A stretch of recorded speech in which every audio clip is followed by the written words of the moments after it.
I just gotta make sure that this all gets recorded.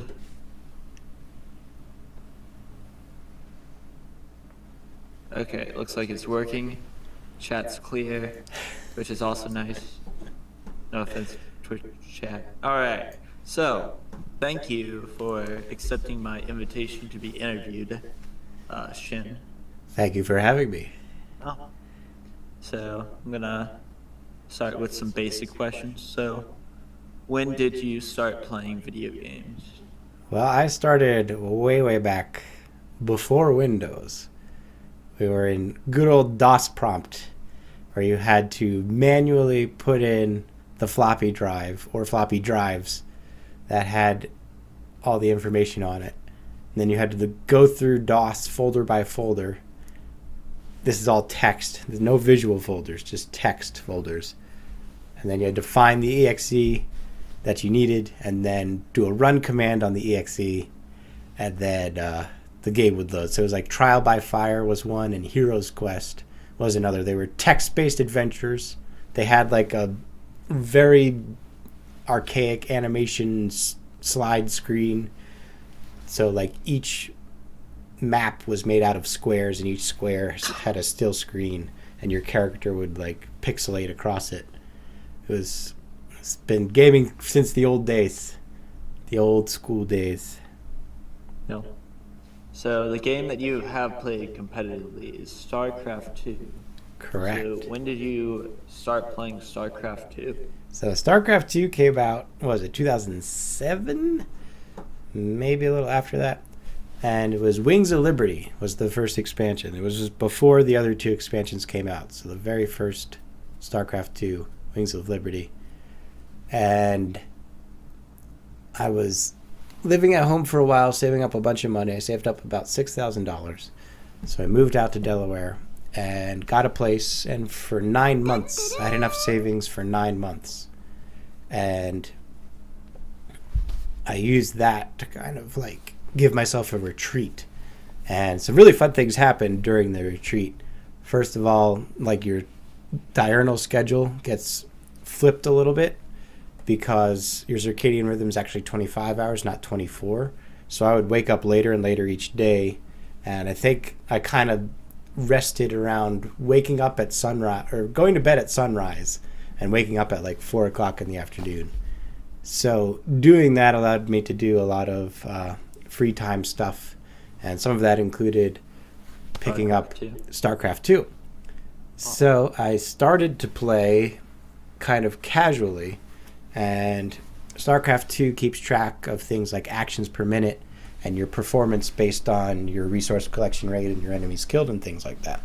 So I started at about 45 actions per minute, which is really slow. It's less than one action a second. And started down at silver rank. And then after that, I started to get better. After about a month, I had increased to about 75 actions per minute, and I was platinum, which is 2 ranks higher than silver. And then about 4 or 5 months in, I was at the full level, so masters, which is right below grandmaster. Grandmaster's the top 125 people. So I wasn't in the 125 best StarCraft 2 players for my region, but I was in the top bracket called Masters for one-on-one competitive sports. All right. And that's about 250 actions per minute. Not to toot my own horn.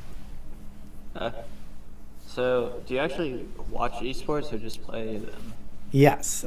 Day 9, which is a stream hosted by Sean Plott, has been a lot of my inspiration for streaming, which I'm doing right now in this interview.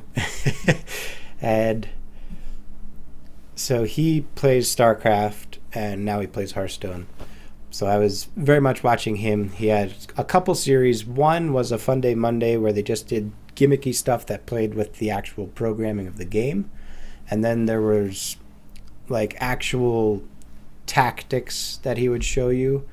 And there was also tournaments that he would review, and he also was the live commentator for a couple tournaments as well. And then in the tournament sector, I followed Team Liquid.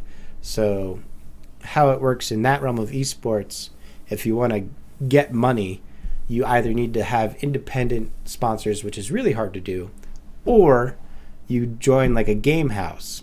And so some guy organizes a team of 5 or 6 people, and he buys them a house that they can live in, and gives them just enough money to live, basically.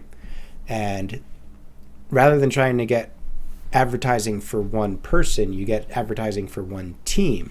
And in this case, it'd be Team Liquid. So if you trained for like a year under Team Liquid, then you could actually play for them at competitions under the name Team Liquid, and then they give you some money for your advertising revenue that way. And the reason why that's attractive to advertisers is because every time you see the team logo, there's usually 3 or 4 advertising logos directly underneath it. So it's a lot of exposure. And especially in the gaming community, people are buying and upgrading computers and parts all the time. So those kinds of companies are very interested in advertising in the esports sector, especially with teams. So you mentioned earlier to me that you weren't watching the Super Bowl. That you'd rather you said that people who watch video games would rather watch them than actually watch the Super Bowl. I confess. It's all true.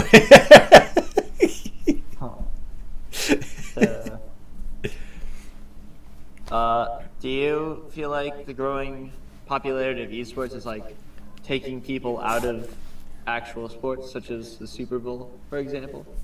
I don't think it's taking out, it's supplementing. It's capturing an uncaptured market. A lot of people give esports a lot of flack because they think, you're not physically running around, you're just having fun on a computer. But it really isn't that. It's a very intense mental and sometimes physical issue. There are a lot of people who actually have their careers ended because they developed carpal tunnel, for instance. Now, obviously, carpal tunnel's not nearly as bad as, having your back broken in a football game or some sport like that. But it's still career-ending, just like a back injury is going to be career-ending for a regular sports team. And you may say, well, it's all digital, it's not real, you're just watching people play a video game. That's not really that fun. But if you think about it, watching football is just watching people play an artificial game. It's really no different. Just because it's physical and not digital doesn't give it some mystical power or prowess over esports. It's exactly the same phenomenon, psychologically speaking. It's just one is digital and the other is analog. And the advantage of digital is you can do anything. You can have space fights on other planets, or you can make fantasy characters that cast magic spells. I mean, it's a lot more fun for a spectator, I would imagine, because there are a lot less restrictions. So, do you feel like esports are like easy to get into watching, or do you really need to know the realm before you would actually watch esports? Yeah, esports, unfortunately, so as I was saying with being Masters League and StarCraft 2, you need like 250 actions per minute, and most games are right around that, even for first-person shooters or any other high-demanding competitive game. And that means the action you're watching is happening at 250 actions per minute. So that's like 3 new things to pay attention to every second. So if you're looking at competitive gaming, you definitely need to watch something you're familiar with. You need to have that registry in your brain of compartmentalized movements and options and possibilities, just like chess players can look at a board and know exactly what's going on. You need that kind of a familiarity to watch a competitive game and not get lost or overwhelmed. That being said, I do have a couple friends who don't watch video games, and if I'm watching a stream of like a StarCraft championship, they hear the excitement in the crowd and the announcers, and they watch, and like the big battles are fun to watch, so it's not completely lost. They don't understand the strategy, but they know when something big blows up. So it's that. I think if you want to ease into it, the best way is to find a streamer like myself, shenstv.twitch. You can watch someone taking their time playing the game while being entertaining. So even if you don't understand everything, you're still having a good time. And the advantage of streaming is that you can chat. So if you do have any questions, you can actually ask the questions and get an answer back. And even if the streamer doesn't answer you, the other people in chat will probably answer you. So the whole community is actually very welcoming, but you really need to decide what level of spectator you want to be, and then your own skill level kind of needs to match that as a viewer. Okay.